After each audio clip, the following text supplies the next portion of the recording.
Hello viewers, today I'm gonna show you how to change your language on Google Photos. To do this, first tap on profile icon in the corner and now tap on manage your Google account. Scroll down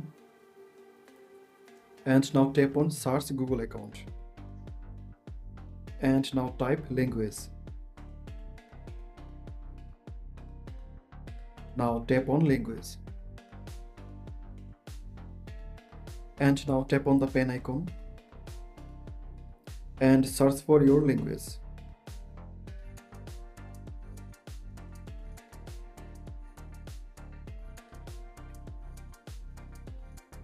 Okay, now go back to your Google Photos and go to your phone setting.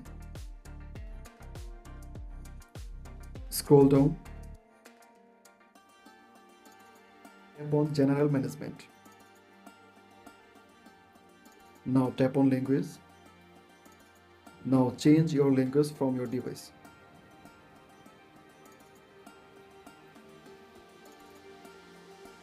Tap on Apply.